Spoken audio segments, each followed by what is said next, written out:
Assalamualaikum warahmatullahi wabarakatuh. Baik, saudara sekalian, kita lanjutkan lagi pembahasan tentang metode BFS atau sebagai salah satu metode uninformed search dalam menyelesaikan suatu permasalahan. Dalam pembahasan kali ini, ya, kita terapkan metode BFS untuk mencari solusi dari permasalahan water class problem. Mana water class problem ini adalah mengisi dua gelas yang berbeda ukuran dan masing-masing gelas tidak ada penunjuk ukurannya. Permasalahan yang harus diselesaikan adalah bagaimana mengisi dua gelas tersebut ya, dengan isi tertentu. Kalau di sini saya contohkan bahwa ada gelas X dan gelas Y, di mana gelas X harus berisi 1 liter, gelas Y-nya 0 liter atau kosong. Ya. Dengan keadaan awal, gelas X-nya 0, gelas Y-nya juga 0. Dalam menyelesaikan permasalahan ini, ada beberapa aturan atau kumpulan aturan yang bisa digunakan. Ya. Yang pertama adalah isi penuh gelas 4 liter atau gelas X-nya dengan syarat jika keadaan sekarang atau KS-nya gelas X kurang dari 4. Maka keadaan berikutnya atau KB adalah gelas X-nya 4, ya, isinya karena harus diisi penuh, sedangkan gelas Y-nya tetap sebagaimana keadaan sebelumnya. Aturan kedua adalah isi penuh gelas 3 liter, ya, di mana jika kondisi sekarang Y kurang dari 3, maka kondisi berikutnya adalah gelas X-nya seperti sebelumnya atau tetap, gelas Y-nya berisi 3 liter. Yang ketiga, kosongkan gelas 4 liter atau gelas X-nya, di mana jika kondisi sekarang X lebih dari 0, maka kondisi berikutnya adalah X-nya jadi 0, gelas Y-nya tetap. Aturan keempat, kosongkan gelas 3 liter atau gelas Y, di mana jika kondisi sekarang Y-nya itu lebih dari 0, maka kondisi berikutnya adalah isi dari gelas X-nya tetap, sedangkan isi dari gelas Y-nya adalah 0 atau kosong. Aturan kelima, tuangkan sebagian isi dari gelas 3 liter atau gelas Y ke gelas 4 liter atau gelas X hingga penuh, ya, gelas X-nya penuh. Di mana jika kondisi sekarang X plus Y lebih dari 4 dan Y lebih dari 0, maka kondisi berikutnya adalah gelas X-nya adalah 4, gelas Y-nya adalah isi dari gelas X plus isi dari gelas Y dikurangi 4. Itu adalah volume dari gelas Y pada kondisi berikutnya. Aturan keenam, tuangkan sebagian isi gelas 4 liter atau gelas X ke gelas 3 liter atau gelas Y hingga gelas Y-nya penuh. Di mana aturan ini bisa dilakukan jika kondisi sekarang X plus Y lebih dari 3 dan X-nya lebih dari 0. Maka kondisi berikutnya adalah volume dari gelas X adalah X plus Y dikurangi 3 dan gelas Y adalah 3. Aturan ketujuh, tuangkan seluruh isi gelas 4 liter ke dalam gelas 3 liter dari jadi dituangkan semuanya gelas X ke dalam gelas Y, ya.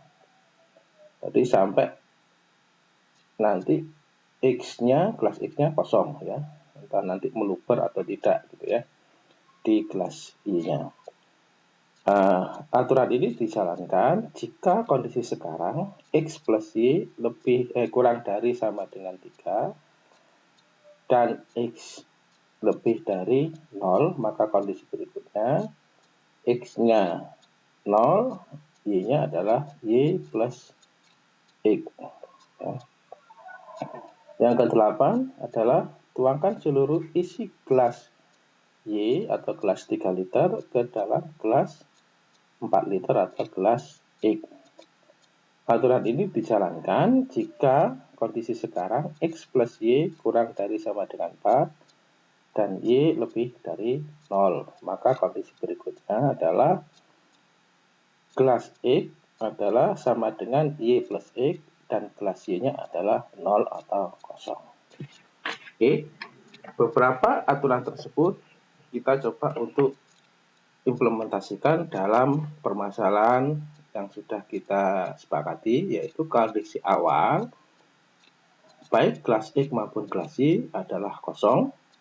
Tujuannya adalah bagaimana mengisi kelas X 1 liter, kelas Y-nya tetap kosong menggunakan sekumpulan aturan ini.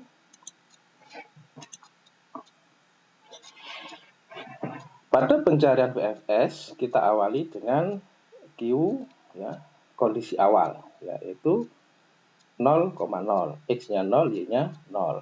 Kemudian ada variabel close, ini sebagai solusi sementaranya. Ya. Di sini kosong, tidak ada anggotanya. Q-nya atau antriannya ada anggota 0,0. Iterasi pertama, ambil keadaan sekarang. Ya. Karena di Q-nya 0,0 ya, sebagai kondisi awal, dan bukan goal, kita evaluasi. Maka kondisi ini, atau kalau tadi pembahasan teori adalah simpul S ya contohnya, itu dimasukkan ke variabel close ya, masukkan menjadi anggota variabel close. Maka keadaannya semacam ini ya, Q-nya kosong, close-nya ada anggota 0,0. Kemudian terapkan evaluasi aturan dari ke-1 sampai dengan 8 ya untuk kondisi 0,0. Yang memenuhi syarat hanya aturan ke-1 dan aturan kedua. Jadi ada dua kemungkinan yang nanti kemungkinan keadaan yang nanti bisa dihasilkan dengan menerapkan dua aturan ini, yaitu aturan ke-1 dan aturan kedua. Oke, kita terapkan ya. Kalau keadaan sekarang 0,0 diberikan aturan ke-1, maka keadaan berikutnya menjadi 4,0. X-nya isinya 4, Y-nya tetap 0. Karena aturan ke-1 adalah isi penuh kelas X dan Y-nya tidak diisi. Jadi Y-nya tetap. Kemudian kita terapkan aturan kedua. Ya. Kalau keadaan sekarangnya 0,0, diberikan aturan kedua menjadi 0,3. Karena yang diisi di aturan kedua adalah isi penuh gelas Y. Jadi begini ya. Kedua keadaan atau dua kondisi yang dihasilkan dari dua aturan yang diterapkan, itu artinya kondisi 4,0 maupun 0,3 adalah anak dari simpul 0,0. Nah, sehingga seperti yang teori di video sebelumnya,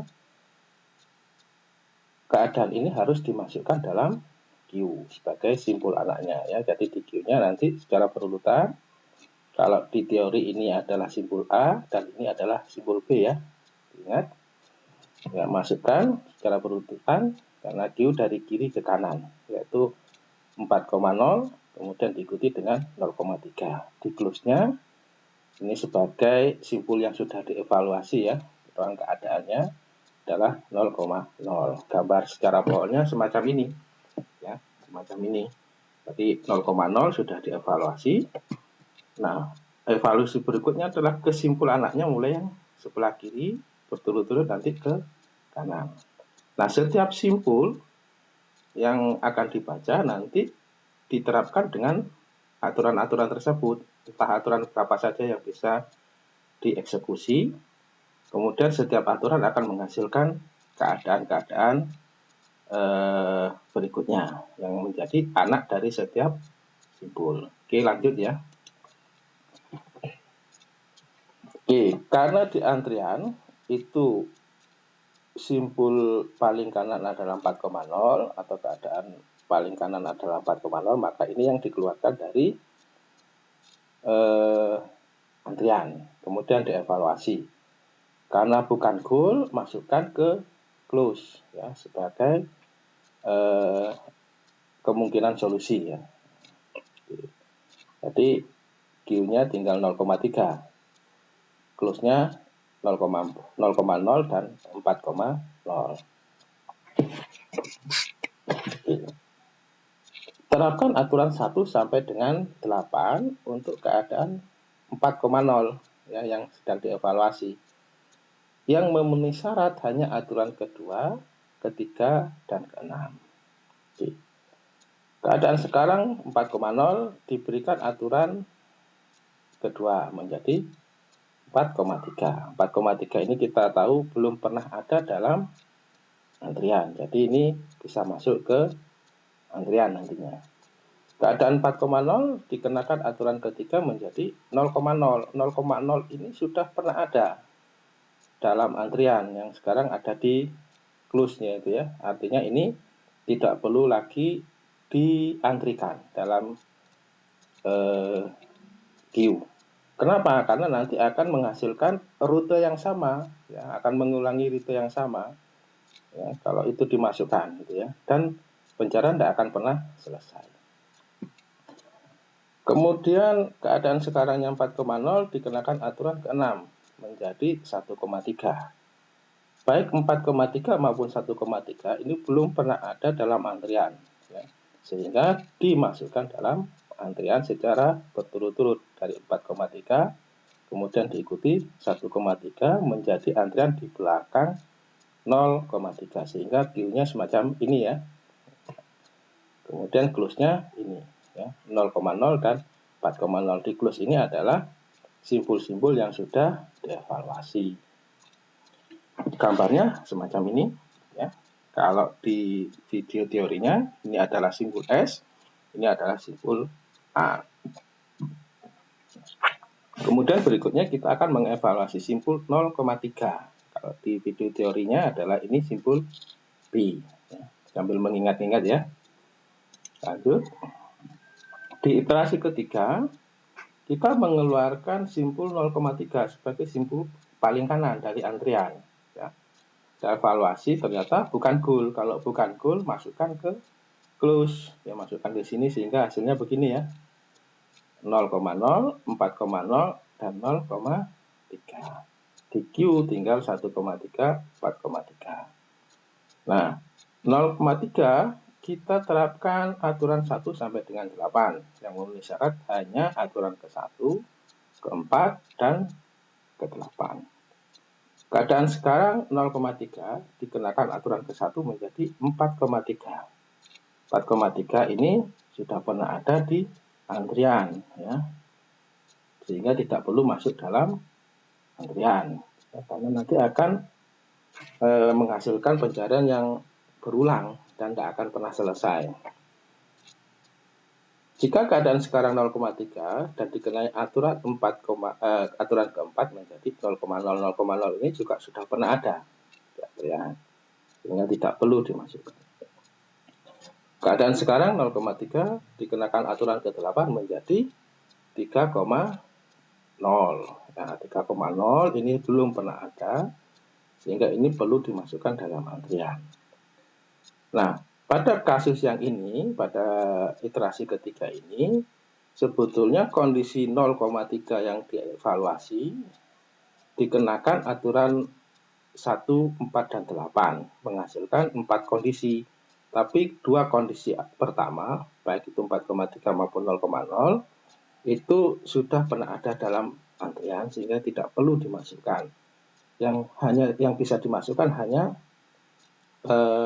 hasil dari aturan ke-8 yang menghasilkan kondisi 3,0 sehingga anak dari 0,3 hanya satu yaitu simpul 3,0.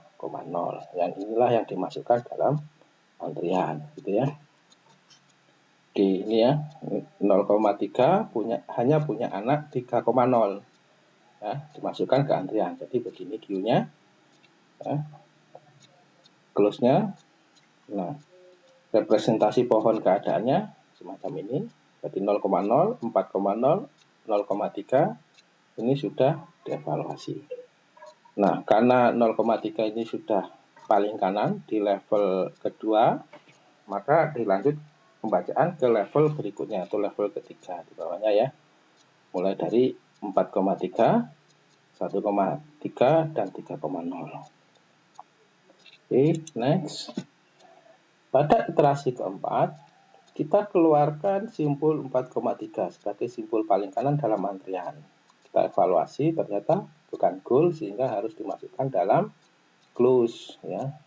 Ini menjadi ini ya. Jadi kalau di close itu maksudnya bukan semacam antrian tapi stack ya. Jadi ke kanan ya, dimasukkan di kanan bukan dimasukkan di kiri. Q-nya tinggal 3,0 dan 1,3. Dari simpul 4,3 kita coba terapkan aturan 1 sampai dengan 8. Yang memenuhi syarat hanya aturan ketiga dan aturan keempat. Keadaan sekarang 4,3 dikenakan aturan ketiga menjadi 0,3. Ya, 0,3 kita ketahui bersama bahwa sudah pernah ada dalam Q sehingga tidak perlu dimasukkan dalam antrian. Keadaan 4,3 dikenakan aturan keempat menjadi 4,0. Ini pun juga sudah pernah ada dalam antrian sehingga tidak perlu dimasukkan dalam Q. Nah, kesimpulannya adalah simpul 0,3 dikenakan aturan 1 sampai 8, di mana yang memenuhi syarat hanya aturan ketiga dan 4, tidak menghasilkan keadaan baru ya, atau tidak mempunyai anak, sehingga antriannya tidak bertambah. Ya. Oke. Jadi tetap ya, Q-nya begini, close-nya begini. Representasi pohon dari ruang keadaan adalah semacam ini sampai 4,3 ini sudah dibaca. Berikutnya adalah kita membaca simpul 1,3 dan 3,0. Oke. Pada iterasi kelima, kita keluarkan simpul 1,3 sebagai simpul paling kanan dalam antrian. Evaluasi ternyata memang bukan goal ya, maka masukkan simpul 1,3 ke dalam close menjadi ini ya. Kemudian simpul 1,3 kita coba terapkan aturan ke 1 sampai ke 8, di mana yang memenuhi syarat hanya aturan ke 1, ke 3, ke 4 dan ke 8. Simpul 1,3 dikenakan aturan ke 1 menjadi 4,3. 4,3 sudah pernah ada dalam antrian, artinya tidak perlu lagi dimasukkan dalam antrian.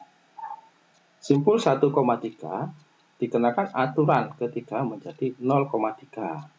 0,3 pun juga sudah pernah ada dalam antrian, sehingga tidak perlu lagi dimasukkan dalam antrian.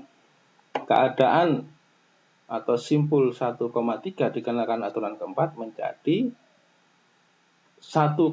Nah, ini belum pernah ada. Ini juga ini harus dimasukkan dalam antrian. Keadaan sekarang atau simpulnya 1,3 kenakan aturan ke-8 menjadi 4,0. Ini juga sudah pernah ada. Sehingga dari keempat aturan yang diterapkan hanya menghasilkan keadaan baru yaitu 1,0. Inilah yang akan dimasukkan dalam Q. Ya. Sehingga nanti Q-nya begini, ini masuk ke tambahan ini. Ya. 1,0. Kemudian 1,3-nya masuk ke sini, ke close ya. Representasi pohon ruang keadaan adalah semacam ini. Jadi sampai simpul 1,3 sudah dibaca atau dievaluasi. Berikutnya kita membaca simpul 3,0. Pada iterasi ke-6, simpul 3,0 kita keluarkan dari antrian dan kita evaluasi, ternyata bukan goal, sehingga harus dimasukkan ke close. Ya, di sini ya, Q-nya tinggal 1,0, ini akan dibaca pada iterasi berikutnya. Simpul 3,0 kita terapkan aturan ke-1 sampai ke-8. Yang memenuhi syarat hanya aturan ke-1, ke-2, ke-3, dan ke-7. Keadaan sekarang 3,0 dikenakan aturan ke-1 menjadi 4,0. Ini juga sudah pernah ada dalam antrian sehingga tidak perlu dimasukkan lagi. Keadaan sekarang 3,0 kenakan aturan kedua menghasilkan 3,3. Ini belum pernah ada, jadi ini masukkan ke dalam antrian. Keadaan sekarang 3,0 dikenakan aturan ketiga menjadi 0,0, ini sudah pernah ada, jadi tidak perlu dimasukkan dalam antrian. Keadaan sekarang 3,0 dikenakan aturan ke-7 menghasilkan 0,3. Nah, ini juga sudah pernah ada dalam antrian sehingga tidak perlu dimasukkan lagi. Artinya bahwa simpul 3,0 ya, simpul 3,0 dikenakan aturan ke-1, 2, 3, dan 7 hanya menghasilkan satu simpul, yaitu 3,3. Ya, hasil dari penerapan aturan kedua. Nah, keadaan Q-nya ya 3,3, 1,0, close-nya ini 0,0, 4,0, 0,3, 4,3, 1,3, dan 3,0 ya. Representasi pohonnya ya, sampai di sini ya, 3,0 ini sudah dievaluasi atau sudah dibaca dan belum menghasilkan atau menemukan solusinya, yaitu harus kondisinya 1,0. Nah, berikutnya adalah pembacaan simpul 1,0 yaitu di iterasi ke-7 ya. Ya, Q-nya 3,3 dan 1,0. Karena 1,0 ini posisinya paling kanan dari antrian, maka dikeluarkan untuk dievaluasi. Hasil evaluasi ternyata 1,0 adalah goal atau tujuan yang diharapkan. Ini masukkan ke close-nya ya. Karena keadaan sekarang sama dengan goal atau 1,0 ini adalah goal, maka iterasi dihentikan, ya, selesai. Ya, dengan catatan bahwa solusi sudah ditemukan. Kalau misalkan 1,0 ini bukan goal, maka lakukan lagi penerapan aturan 1 sampai 8 mana yang memenuhi syarat.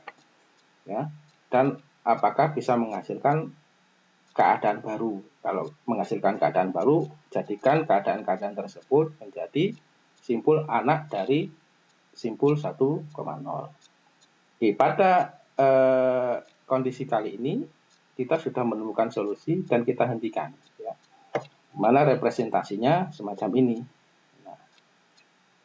Di sini ada simpul 3,3 yang belum terbaca. Ya sudah, tidak usah dibaca karena kita sudah menemukan solusi. Kalau ini 1,0 bukan solusi, nanti kita evaluasi apakah dia menghasilkan anak atau tidak. Berikutnya kita baca simpul 3,3. Nah, kapan berhentinya ya? Setelah kita menemukan solusi atau tidak ada lagi simpul yang bisa dibaca. Ya, artinya ada dua kondisi atau dua kemungkinan hasil pembacaan, yaitu menemukan solusinya atau sampai simpul terakhir itu kita tidak menemukan solusinya. Ya, tetap pencarian harus diselesaikan. Nah, dari awal sampai terakhir ini kita sudah menemukan pelacakan solusi. Ya, pelacakan solusinya adalah mulai dari simpul terakhir yang dibaca sebagai solusi, yaitu 1,0 ya. 1,0 anak dari mana? Yaitu anak dari simpul 1,3. 1,3 anaknya siapa? Simpul dari 4,0.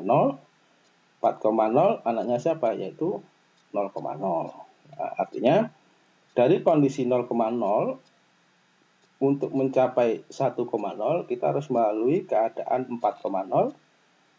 Kemudian dari 4,0 ke 1,3. Dari 1,3 barulah ketemu 1,0. Nah, pada pembahasan di buku ini ya, ada satu kelemahan yang boleh saya kritik, yaitu tidak ada pencatatan rule yang digunakan dari setiap perubahan keadaan. Nah, mestinya nanti di setiap perubahan kondisi ini dicatat rule-nya, ya, dicatat rule yang mana saja yang digunakan, sehingga dari kondisi 0,0 menghasilkan 4,0 ini rule keberapa, ya, 4,0 menghasilkan 1,3 itu rule keberapa, dan dari 1,3 menghasilkan 1,0 itu rule keberapa. Tapi kalau kita lihat lagi pembahasan dari awal tadi, kita akan bisa men-tracking, ya, rule-nya berapa saja yang digunakan, ya, karena rule-nya itu yang akan kita representasikan sebagai solusinya, ya, bukan keadaan berikutnya. Kalau di sini kan keadaan berikutnya, ya, tanpa mencantumkan rule-nya, ya. Oke, sampai di sini dulu pembahasannya. Kurang lebihnya saya mohon maaf. Assalamualaikum warahmatullahi wabarakatuh.